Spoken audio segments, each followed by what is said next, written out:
오늘 우리에게 주시는 하나님의 말씀은 요한복음 3장 17절의 말씀입니다. 하나님이 그 아들을 세상에 보내신 것은 세상을 심판하려 하심이 아니요 그로 말미암아 세상이 구원을 받게 하려 하심이라. 이는 우리에게 주시는 하나님의 말씀입니다. 아멘. 우리에게는 죽음의 수용소에서라고 하는 책으로 잘 알려진 빅터 프랭클이라고 하는 사람이 있습니다. 오스트리아에서 태어난 유대인인데 나치의 홀로코스트에서 살아남은 그런 생존자로 아주 유명한 그런 작가입니다. 그가 로고테라피라고 하는 정신요법을 창시한 정신과학자이기도 합니다. 그가 쓴 단편 소설 중에 고개사의 헌신이라고 하는 글이 있는데요. 그 글의 내용이 이렇습니다. 키가 아주 작은 한 고개사가 있었습니다. 이 고개사의 주특기는 거꾸로 물구나무를 서서 발로 접시를 돌리는 그런 묘기였습니다. 평생 고개를 하다가 나이가 많이 들어서 더 이상 이 고개사를 써주는 사람이 없게 되었습니다. 일을 할 수 없게 되니까 당장 생계가 막막해지고 먹고 살 길이 묘연해졌습니다. 그런데 다행히도 그때 한 성당의 신부님께서 이 늙은 고개사를 성당에서 살 수 있도록 배려를 해서 성당으로 데려가셨습니다. 성당에 들어간 이 늙고 키 작은 고개사는 그저 하루하루를 살아가는 것뿐이었습니다. 그의 얼굴은 늘 어둡고 그늘이 가득했습니다. 고개를 평생 했는데 그걸 할 수도 없고 누가 보아주는 사람도 없고, 그런데 그러던 어느 날 예배를 드리는 중에 하나님께 당신의 재능을 드리세요. 그러면 하나님께서 기뻐하십니다 하는 말씀을 듣게 됩니다. 이 고개사가 그 말씀을 듣고 내가 가진 재능이라고는 물구나무를 서서 접시를 돌리는 재주밖에 없는데 그것이라도 내가 하나님께 드려야겠다, 이렇게 결심을 하게 됩니다. 그 다음 날부터 새벽에 모든 일과가 시작되기 전에 이 늙고 키가 아주 작은 고개사는 예배당 앞으로 나가서 십자가를 바라보며 기도한 뒤에 물구나무를 서서 십자가를 향해서 발로 접시를 돌리기 시작했습니다. 매일매일 하루를 그렇게 시작을 했습니다. 그런데 그때부터 이 고개사의 얼굴에는 희색이 돌아오기 시작합니다. 그러던 어느 날 한 사람이 청소를 하려고 갔다가 예배당 앞에서 묘기를 부리고 있는 이 고개사를 발견합니다. 거룩한 예배당 그 십자가 앞에서 이 해괴하고 망측한 일을 하고 있구나 라고 하는 생각이 들어서 신부님께 이 일을 고발을 합니다. 신부님이 사실을 확인하려고 새벽에 일찍 예배당에 나가서 숨어서 지켜보기로 했습니다. 이제 고개사가 예배당에 막 들어오더니 십자가를 향해서 경건하게 무릎을 꿇고 한참 기도한 다음에 그 거룩한 예배당 십자가 앞에서 온갖 고개를 하기 시작했습니다. 거꾸로 물구나무를 서서 발로 접시를 돌리고 공을 막 돌리고, 신부님이 보다 못해서 이 고개사를 책망하려고 벌떡 일어나는데 갑자기 주님의 음성이 신부님의 귀에 들려옵니다. 얘야, 내가 그를 기쁘게 받고 있단다. 일어서던 신부님은 주님의 음성을 듣고는 충격을 받아서 그 자리에 그냥 주저앉아 그 앞에서 무릎을 꿇었습니다. 그리고 이렇게 기도했습니다. 주님, 저도 저 고개사처럼 제 전부를 드리게 하옵소서.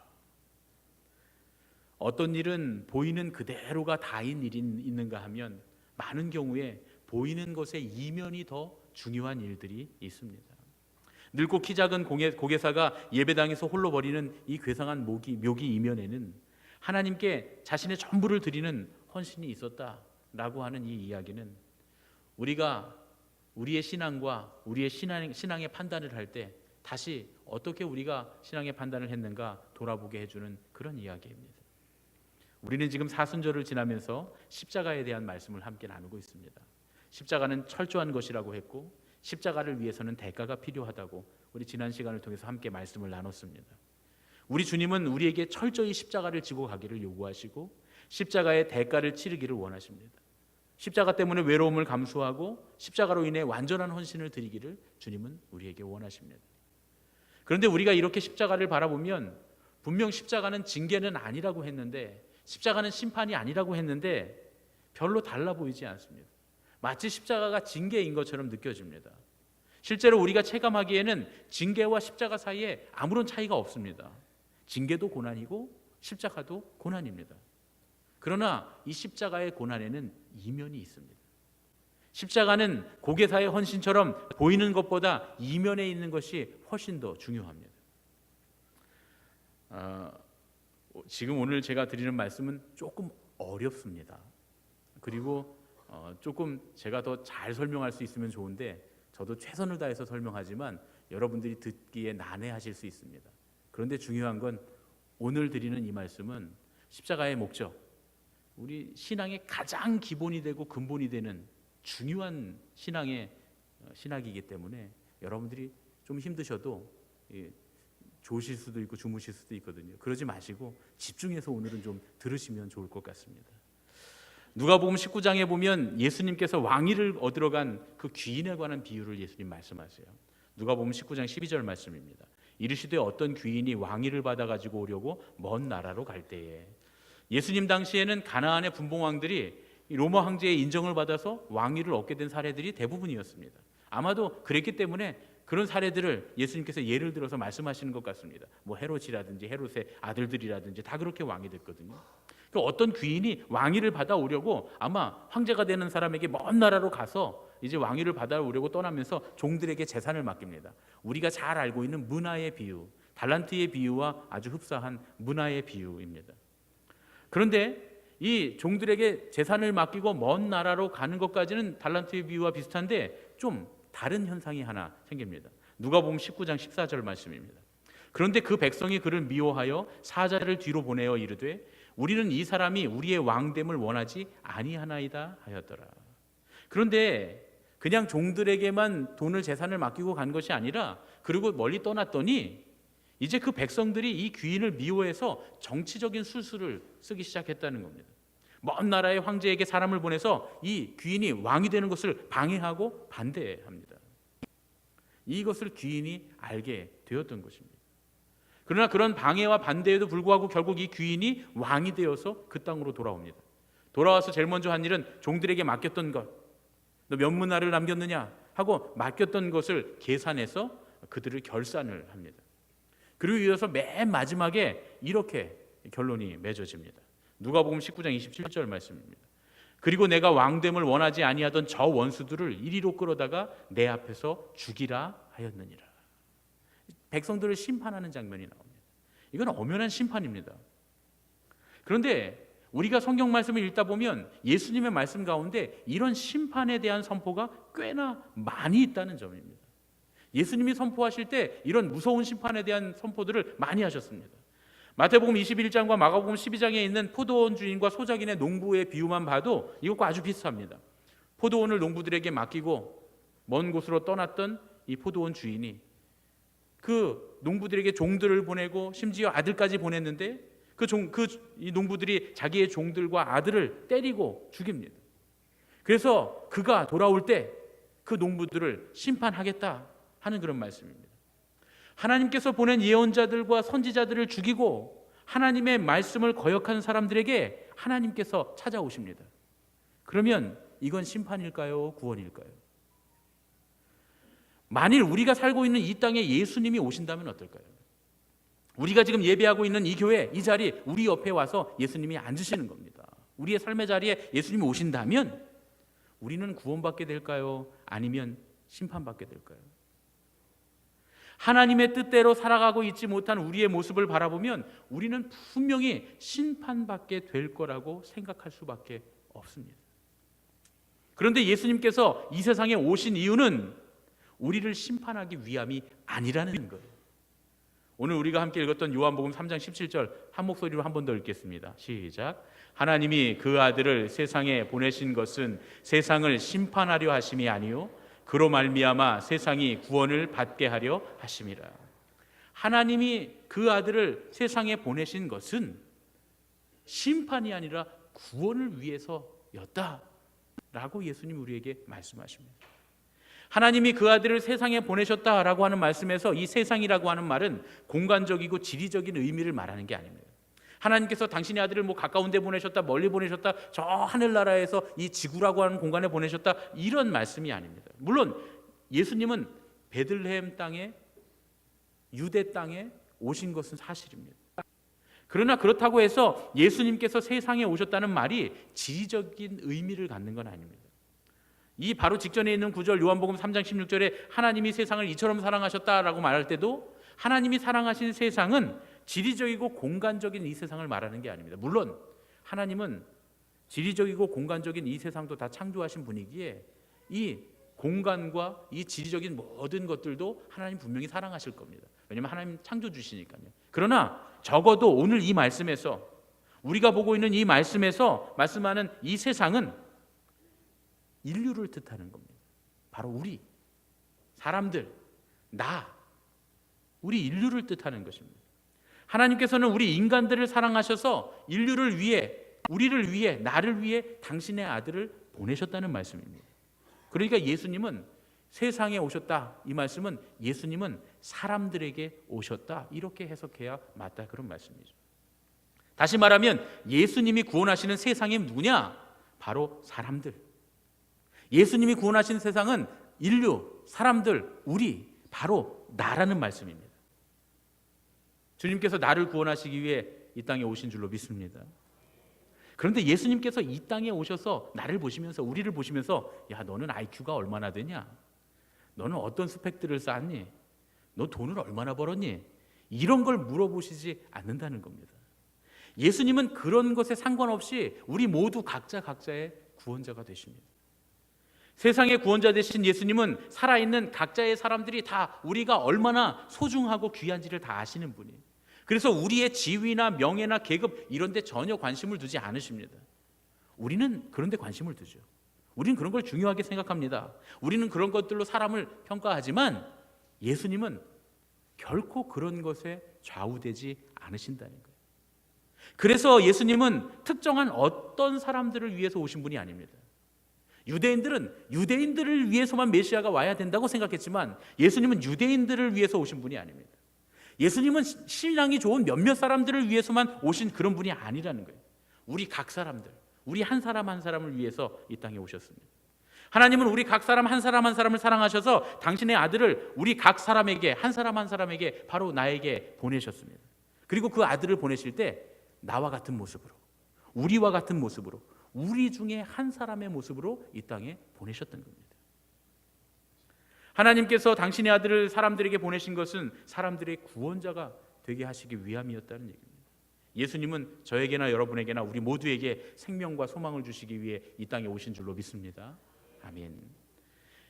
예수님의 말씀 중에 심판의 말씀들이 많이 있지만 그럼에도 불구하고 그 심판의 말씀들은 죄악에 빠진 우리를 향한 경고이지 결코 그것이 내가 반드시 너를 결코 심판하겠다라고 하는 심판의 선언이거나 예언이 아니다, 그런 말씀입니다.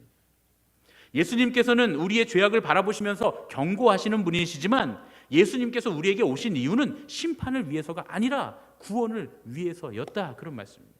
바로 나의 구원을 위해서 예수님이 이 땅에 오셨습니다. 여러분 이 사실을 믿으십니까? 아멘. 십자가가 징계나 심판이 아닌 구원인 이유가 바로 여기에 있습니다. 우리는 우리의 십자가를 지고 가면서 이거 심판이나 징계나 매한 가지 아니냐, 똑같이 고통인데 이 고난의 십자가를 우리가 다 지고 갑니다. 그러나 십자가가 심판과 다른 이유는 그 십자가 이면에 있는 십자가의 목적이 우리의 구원이기 때문입니다. 예수님께서 이 땅에 오신 이유는 정죄하기 위함이 아니라 용서하시고 변화시키기 위해서 이 땅에 오셨습니다. 우리가 탕자의 비유를 보면 그 탕자가 아버지의 유산을 다 탕진하고 돼지우리에 있을 때 아버지의 집을 생각하면서 정말 그 초라하고 남루하고 지저분한 모습에도 불구하고 아버지는 나를 받아주실 거야 하는 그런 믿음을 가지고 일어나서 아버지를 향해서 돌아오지 않습니까? 그와 마찬가지로 우리도 우리의 십자가가 보잘것없고 초라하고 형편없어도, 우리의 믿음이 형편없어도 언제든지 아버지께로 돌아가면 아버지께서 나를 받아주시고 구원해 주실 것이라는 그런 믿음으로 어떤 상황에 처해 있든지 주님 앞에 나아와야 한다, 그런 얘기죠. 나아올 수 있는 은혜가 예수님의 십자가를 통해서 우리에게 주어졌다, 그런 얘기입니다. 우리의 십자가가 보잘것없고 초라하고 형편없어도 내 몫의 고난인 십자가를 지고 주님 앞으로 나아가면 우리를 구원하시기 위해서 이 땅에 그 아들을 보내신 하나님의 사랑으로 우리는 새로운 인생을 살게 되는 줄로 믿습니다. 우리가 지고 가는 십자가는 모두 자기 몫의 십자가입니다. 예수님께서는 누구든지 나를 따라오려거든 자기를 부인하고 제 십자가를 지고 나를 따를 것이니라, 이렇게 말씀합니다. 예수님은 내 십자가, 예수님의 십자가를 지고 나를 따르라 이렇게 말씀하지 않으시고 제 십자가, 각자 자기의 십자가를 지고 나를 따르라 이렇게 말씀하십니다. 모든 십자가가 고난이다라고 하는 의미에서는 비슷한 것 같지만 사람이 지고 있는 십자가들 중에 똑같은 건 하나도 없습니다. 우리 모두는 다 각자 다른 십자가를 지고 지나갑니다. 우리 예수님께서 지신 십자가와 똑같은 십자가도 없습니다. 우리 중에 그 누구도 우리 예수님께서 지신 십자가를 질 수 있는 사람은 아무도 없습니다. 예수님 이전에도 없었고 예수님 이후에도 없습니다. 십자가는 죽음의 도구죠. 그러나 그 십자가, 죽음의 형틀인 십자가 위에서도 남의 십자가 위에서 죽을 수 있는 사람은 아무도 없었습니다. 당연히 자기 몫의 십자가만 질 수 있는 겁니다. 하지만 그럼에도 불구하고 그리스도의 십자가는 모든 십자가를 포함합니다. 이게 조금 어려운 대목입니다. 우리는 서로의 십자가를 질 수 없지만 우리는 내 몫의 십자가인 태의 십자가, 내 몫의 태인 십자가만 질 수 있습니다. 내가 내 아내의 십자가를 질 수 없고 내 아들의 십자가를 질 수 없습니다. 그리고 여러분들 중에 그 누구도 제 십자가를 질 수 없고 저도 여러분들의 십자가를 질 수 없습니다. 그러나 오직 한 분이신 우리 예수 그리스도께서는, 주님은 십자가에 함께 매달려 주실 수 있다 그럽니다. 고린도후서 5장 14절 하반절의 말씀입니다. 함께 읽겠습니다. 시작. 우리가 생각한 건데 한 사람이 모든 사람을 대신하여 죽었은즉 모든 사람이 죽은 것이니라. 갈라디아서 2장 20절 상반절의 말씀입니다. 함께 읽겠습니다. 시작. 내가 그리스도와 함께 십자가에 못 박혔나니. 갈라디아서 6장 14절의 말씀도 한 번 더 읽겠습니다. 시작. 그러나 내게는 우리 주 예수 그리스도의 십자가 외에 결코 자랑할 것이 없으니 그리스도로 말미암아 세상이 나를 대하여 십자가에 못 박히고 내가 또한 세상을 대하여 그러하니라. 우리가 주님의 십자가에 매달릴 수는 없지만 주님께서 매달리신 그 십자가는 우리의 모든 십자가를 포함한다. 좀 어려운 얘기지만 그리스도의 십자가는 모든 십자가를 다 포함합니다. 예수 그리스도의 죽음은 우리들의 모든 죽음을 다 내포하는 죽음입니다. 만일 예수님께서 십자가에서 죽지 않으셨다면 우리는 우리의 십자가에서 100번을 죽어도 구원받을 수 없습니다. 이게 아주 중요합니다. 우리의 십자가 위에서 우리가 아무리 100번을 죽어도 우리는 구원받을 수 없는데, 그러나 예수님께서 십자가 위에서 우리 모두를 위해서 죽으셨기 때문에 우리는 예수님의 공로로 이제 우리의 십자가 위에서 나의 옛사람만 죽고 새 사람이 다시 살게 되는 것입니다. 그리스도의 몸의 일부죠. 우리가 그리스도의 지체라고 합니다. 그리스도의 몸에 지체된 우리가 그리스도의 몸의 지체가 되었을 때 우리 그리스도인들은 거룩한 그리스도와 함께 십자가에 못 박힌 것으로 간주된다. 이게 하나님의 사법적인 판단에 의한 겁니다. 우리가 하나님께서 우리를 의롭다 칭하셨다라고 하는 칭의의 교리와 일맥상통하는 그런 말씀입니다. 하나님께서 예수님의 대속의 죽으심을 통해서 우리가 속량받았다고 사법적으로 판단해 주심으로써 모든 믿음의 사람들은 그리스도께서 돌아가셨을 때 함께 거기서 죽은 것으로 간주됩니다. 그런데 중요한 건, 그러면 그리스도께서 돌아가셨을 때 함께 죽은 것으로 간주되는 믿음의 사람들이 누구냐 하는 겁니다. 바로 자진해서 자기 몫의 십자가를 지고 예수님을 따라가는 사람들, 자기 몫의 십자가를 지고 예수님을 따라가는 사람들이 함께 죽은 것으로, 그리스도의 십자가에서 죽은 것으로 간주되는 사람들이다, 그런 얘기죠. 로마의 죄수들은 자기 의지와 상관없이 십자가를 집니다. 믿음의 사람들은 반대로 자기가 선택해서 십자가를 지는 겁니다. 로마의 군인들이 누구든지 원하면 다 십자가 져라 이렇게 말하지 않았습니다. 그러나 오직 예수님은 누구든지 원하는 사람은 자기 십자가를 지고 나를 따르라 이렇게 말씀하십니다. 십자가를 우리가 지기를 거부할 수도 있고 십자가를 질 수도 있습니다. 우리는 십자가를 지고 인생의 어두운 언덕길을 올라가는 것을 선택할 수 있습니다. 우리는 십자가를 지고 그리스도와 함께 이 십자가에서 나는 죽었다 이렇게 여기면서 순종의 길로 나아갈 수 있습니다. 그 순종의 길에서 우리는 자기 부정, 회개, 겸손, 자기 희생, 이런 가치들을 경험할 수 있습니다. 제가 이걸 몇 번 말씀드릴 거니까 여러분들 기억하시면 좋겠습니다. 자기 부정, 회개, 겸손, 자기 희생, 이것이 십자가에서 우리가 경험하게 되는 것들입니다. 우리가 십자가의 목적에 대해서 말씀을 나눌 때 꼭 다루고 알아야 되는 것이 있는데, 그게 바로 성만찬 예식입니다. 우리가 한 달에 한 번씩 성만찬 예식을 하는데 성만찬 예식은 굉장히 중요한 예식입니다. 예수님께서 십자가에 달리시기 전에 마지막으로 제자들과 함께 나누셨던 만찬을 기념하고 재현하는 것이 바로 성만찬 예식입니다. 이 성만찬 예식에 십자가의 목적이 그대로 들어 있습니다. 주님께서 당신의 제자들에게 당신의 몸과 피를 나눠 주십니다.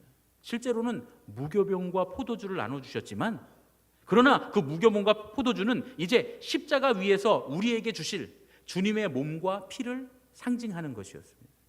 십자가 위에서 우리에게 주신 그 몸과 피를 먹고 마심으로써 예수 십자가의 사건이 나의 십자가를 포함하게 되는, 다시 말해서 내 몫의 십자가를 지는 것이 주님의 십자가에 동참하게 되는 상징적인 예식이 바로 이 성만찬 예식이다, 그런 얘기입니다.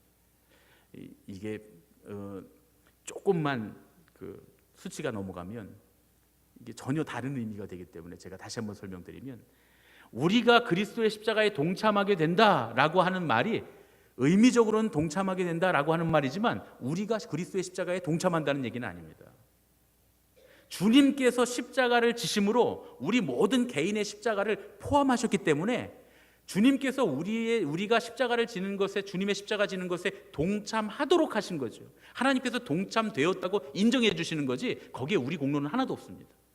지난주에 제가 말씀드린 것과 여러분 비교해서 생각해 보시면 됩니다. 지난주에는 분명히 십자가에는 나의 공로가 하나도 없고 주님의 은혜로만 된 것이라고 말해놓고, 왜 내가 주님의 십자가에 동참한다고 말하는, 내가 주님의 십자가에 동참하는 것이 아니고 내 몫에 태인 십자가를 지고 갈 때 주님께서 그 십자가 위에서 나를 살려주신 것이라 그랬는데 왜 지금은 동참하는 것이라고 하느냐 궁금하실 거예요. 그런데 이 의미는 내가 동참한다는 의미가 아니라 하나님께서 그렇게 동참하게 하셨다는 거예요. 예수님께서 그 위에서 살과 피를 나눠주심으로써 내 몫에 태인 십자가를 지는 것이 주님의 십자가에 동참하게 되는 상징이 되었다, 그런 얘기죠. 주님께서 그렇게 법적으로 사법적으로 인정해 주셨다, 그런 얘기입니다. 우리는 이 성만찬 예식을 통해서 4가지 신앙을 고백합니다. 이게 굉장히 중요합니다. 첫 번째는 연합입니다. 연합. 여러분 좀 어렵더라도 이거는 잘 들으셨으면 좋겠습니다. 아주 중요한 겁니다. 이 구원의 도리에 있어서 가장 기본이 되는 거니까요. 우리는 주님의 살과 피를 먹고 마심으로써 그분의 성육신에 동참합니다. 연합됩니다. 예수님께서 사람과 같이 되심으로써 이 세상에 오신 것처럼 우리는 우리 주님의 죽음과 부활을 통해서 우리를 속량하신 예수님과 온전히 연합하게 됩니다. 그리고 온 성도가 그를 통해서 연합하게 됩니다. 예수 십자가의 공로가 우리 각각의 십자가를 다 포함하게 되는 겁니다. 그리고 결국은 예수 그리스도의 십자가가 우리 각각의 십자가를 다 포함한다는 건 우리 모두가 그 십자가 안에 연합되었다라고 하는 걸 의미합니다. 그래서 우리가 성만찬 예식을 거행하면서 그리스도와 하나 되게 하시고 서로 하나 되게 하옵소서. 여러분 기억나시죠? 예, 우리가 매월 첫째 주에 성찬을 하면서 우리 기도할 때 그리스도와 하나 되게 하시고 서로 하나 되게 하옵소서 하고 기도하지 않습니까? 바로 그것이 연합입니다. 이렇게 함으로써 우리는 십자가 위에서 우리 안에 있는 모든 이기심을 비롯한 우리의 모든 더러운 자아를 부정하게 되는 겁니다. 자기 부정. 내가 아니고 그리스도께서 오직 주님의 십자가 공로만을 인정하게 된다, 그런 얘기입니다. 이 연합을 통해서 말이죠. 두 번째로 우리가 성만찬 예식을 통해서 고백하는 신앙은 성별, 거룩한 구별입니다. 이 거룩한 구별, 성별은 예수님의 특징을 나타내는 말입니다. 예수님은 죄인들의 죄에 동참하신 분이 아닙니다. 예수님은 우리를 위해서 십자가를 지시고 인간의 몸을 입고 오셨지만 죄는 없으셨습니다. 예수님은 죄인들의 죄에 동참하지 않으실 뿐만 아니라 하나님의 아들의 품격에 어울리지 않는 모든 일로부터 멀리하신 분입니다. 우리가 예수님과 연합해서 구원에 이르려면 마땅히 우리도 하나님의 자녀들로서 품격에 맞는 거룩한 삶이 우리에게 필요합니다. 그래서 반드시 세상과 우리가 구별되어야 하는 겁니다. 그렇게 우리가 세상과 구별되기 위해서 필수적으로 필요한 것이 있는데 그것이 바로 회개입니다. 회개. 구원에 왜 회개가 필수적인 요소냐? 바로 그것 때문입니다. 세상을 향해 가던 발길을 돌려서 주님을 바라보는 것, 돌아서서 고치는 것, 주님께로 방향을 되돌려 세상을 향해 가는 것이 아니라 이제 주님께로 걸어가는 것, 그것이 바로 회개입니다. 우리는 회개를 통해서 거룩하게 구별된 성별의 삶으로 나아가게 됩니다. 우리가 떡과 포도주를 이렇게 구별해서, 제가 지금부터 떡과 포도주를 성별하는 기도를 하겠습니다 하고 떡과 포도주를 성별하는 기도를 하면서 우리가 그 성별된 떡과 포도주를 함께 나누잖아요. 바로 그것이 포도주를 구별하여 주님의 살과 피에 동참하는 성만찬 예식의 신앙, 구별과 성별의 신앙이다. 우리에게는 회개를 요구하는 하나님의 은혜다, 그런 얘기죠. 성만찬 예식을 통해서 고백하는 세 번째 신앙은 성육신입니다. 예수님께서 우리에게 당신의 살과 피를 베풀어 주신다고 하는 것은 인간의 역사 이래 어느 종교에서도 볼 수 없는 하나님의 겸손입니다. 세상에 어떤 신이 사람의 몸을 입고 와서 자기의 몸과 피를 사람들에게 나눠줍니까? 세상에 어떤 신이 자기 백성들의 몸을 입고 와서 자기 백성들을 희롱하거나 자기 백성들을 속이거나 하는 것이 아니라, 그 어떤 신이 사람의 몸을 입고 와서 자기 몸을 자기 백성들에게 나눠주는 신이 유사일에 어떤 신이 있었습니까? 하나님께서 사람의 몸을 입고 오셔서 사람들에게 십자가 위에서 당신의 살과 피를 내주셨다는 것은 정말 아무리 생각해도 이해할 수 없는 하나님의 신비, 하나님의 겸손의 신비입니다. 주님은 하나님의 본체이셨지만 낮아지셔서 사람의 몸을 입고 오셨습니다. 그렇게 성육신하신 주님의 낮아지심, 그 겸손에 동참하는 것이 바로 성만찬 예식입니다. 우리는 주님의 살과 피에 참여해서 주님의 낮아지심을 본받아 나도 모든 자 중에 가장 낮은 자입니다 라고 겸손하기를 결단하는 것, 그것이 바로 성만찬입니다. 이제 우리가 성만찬을 통해서 고백하는 네 번째 신앙은 하나님의 뜻을 위한 헌신입니다. 우리는 성만찬을 통해서 그리스도께서 하나님 아버지의 뜻에 헌신하신 것을 기념하는 겁니다. 물론 많은 사람들이 하나님의 뜻을 위해서 헌신했죠. 그런데 사람들의 헌신 중에 절대적인 헌신은 없었습니다. 하나님 앞에 헌신했던 모든 사람들은 다 왔다 갔다 하고 갈팡질팡하고 때로 고민했습니다. 그러나 예수님은 한 번도 아버지의 뜻에서 벗어나신 적이 없습니다. 완전하고 절대적인 헌신을 아버지께 드렸습니다. 예수님은 이 세상에 계실 때에는 하나님의 나라를 위해서 열심히 일하셨고, 죽으실 때에는 십자가 위에서, 그 희생의 제단 위에서 하나님의 뜻을 이루셨습니다. 우리가 제단과 같은 성만찬상 위에서 주님의 살과 피를 나누는 이유가 바로 예수님께서 그렇게 하셨듯이 우리도 하나님의 뜻을 위해서 나를 희생하겠다라고 하는 결심을 하기 위해서입니다. 옛날에 그 침례교단의 선교회 중 하나가, 선교사를 파송하는 선교회 중 하나가 그런 상징을 갖고 있었다 그래요. 이쪽에는 쟁기가 그려져 있고 이쪽에는 제단이 그려져 있는데 그 가운데 황소 한 마리가 묵묵히 서 있는 그런 그림, 상징, 그것이 그 침례교회 선교회 중에 하나의 상징이었다 그래요. 그리고는 여기는 쟁기, 여기는 제단, 여기는 묵묵히 서 있는 황소, 그리고 그 밑에는 이런 글씨가 쓰여 있었답니다. PPT 만들었는데 보여주세요. 함께 읽겠습니다. 시작. 둘 중 어느 것을 위해서도 준비가 되어 있고 두 가지 모두를 위해서도 준비가 되어 있습니다. 이것만 읽으면 무슨 뜻인지 잘 모르시겠죠. 다시 생각해 보세요. 글씨 그냥 두세요. 네, 보여주세요. 예. 이쪽에는 쟁기, 이쪽에는 제단, 그리고 황소. 이 황소가 얘기하는 겁니다. 쟁기질을 하라고 하시면 쟁기질을 할 것이고, 제단에 제물이 되라면 제물이 되겠다, 그런 얘기입니다.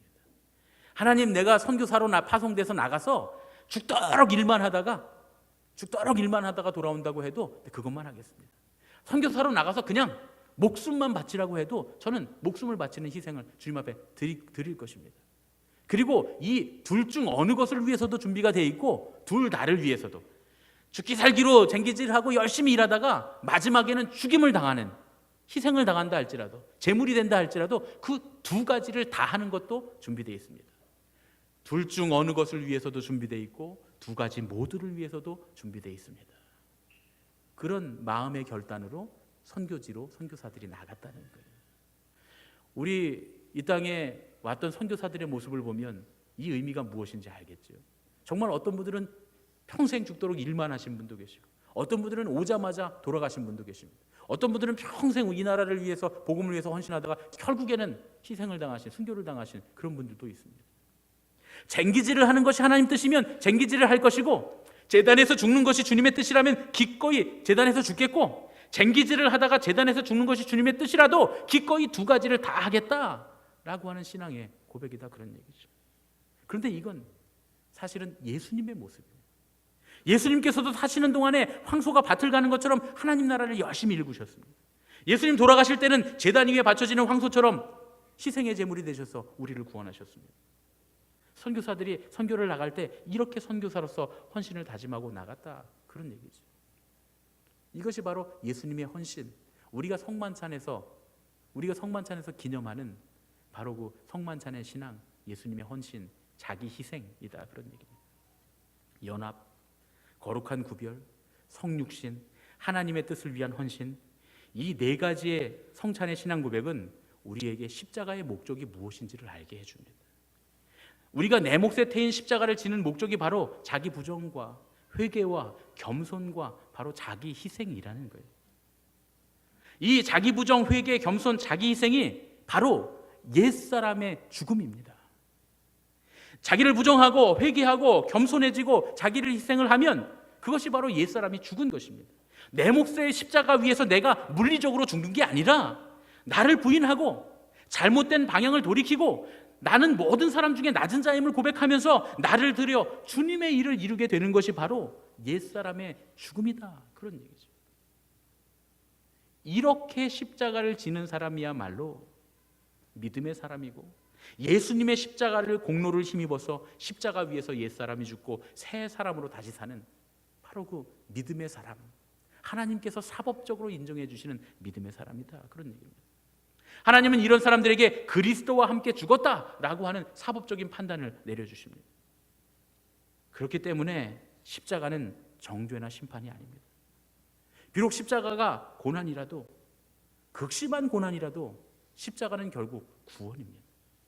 그리고 그 십자가 때문에 우리의 삶의 신앙의 고백들이 시작되고 넘쳐나게 되는 것입니다. 십자가가 없다면 신앙의 고백은 없습니다. 물론 십자가를 지지 않고도 얼마든지 우리 인생의 자랑거리, 우리 인생의 성취, 이런 것들을 막 고백하고 자랑할 수 있습니다. 그러나 십자가가 없이는 신앙의 고백, 신앙의 간증은 결코 있을 수가 없습니다. 십자가 사건 이후에 일어나는 것만이 간증이고, 십자가 사건 이후에 일어나는 것만이 신앙 고백입니다. 십자가 사건 이후에 일어나는 모든 믿음의 체험들은 우리가 이미 그리스도와 함께 십자가에서 죽은 바로 그 사건의 근거에서 일어나게 되기 때문입니다. 십자가를 지고 나서 내 삶에 기적이 일어난다면 그 십자가 때문입니다. 내 삶에 기쁨이 넘쳐난다면 그것도 십자가 때문입니다. 내가 하나님 앞에 무엇을 드리거나 무엇이 되었다고 한다면 그것도 십자가 때문입니다. 나의 나 된 것은 오직 하나님의 은혜, 그리스도의 십자가 때문인 줄로 믿습니다. 우리 옆에 계신 분들과 오늘은 이렇게 인사했으면 좋겠습니다. 십자가 때문입니다. 십자가 덕분입니다. 이 짧은 두 개의 문장이지만 두 가지 뜻을, 많은 깊은 뜻을 품고 있습니다. 여러분, 우리가 신앙생활하면서 왜 이렇게 고통이 많습니까? 신앙생활하면 세상적인 영광도 나타나고 또 세상적인 성취도 나타나고 막 여기저기 가서 간증하고 다녀야 되는 거 아닙니까? 왜 신앙을 갖고 있는데, 하나님을 따라가는데 왜 이렇게 고통이 많습니까? 왜 이렇게 괴로움이 많습니까? 십자가 때문입니다. 십자가 때문입니다. 십자가는 고통이기 때문이죠. 십자가 때문에 믿음의 사람들에게도 고통과 고난이 많습니다. 그러나 그 고통과 고난, 십자가 이후에 내가 죽고 주님 안에서 내가 새 사람으로 태어나면 그때는 기쁨이 넘치게 되고 평강이 넘치게 되고 신앙의 고백이 넘치게 되고 간증이 넘치게 됩니다. 그렇게 고통스럽고 그렇게 고난스럽고 그렇게 힘들고 어려워 보이는데 어떻게 저렇게 기쁨이 넘치고 어떻게 저렇게 신앙의 고백이 있고 어떻게 저렇게 평강이 넘치는가? 십자가 덕분입니다. 할렐루야. 오늘 이 시간 우리가 함께 찬양을 부르고 기도를 하는 가운데, 주님, 십자가 때문입니다. 그러나 이 십자가 뒤에 있는 승리, 구원, 하나님의 은혜를 기억하며 십자가 덕분입니다. 평강과 기쁨을 누리는 신앙이 될 수 있도록 인도하여 주시옵소서. 이 시간에 우리 갈보리산 위에 함께 찬송하고 기도하고 봉헌하겠습니다.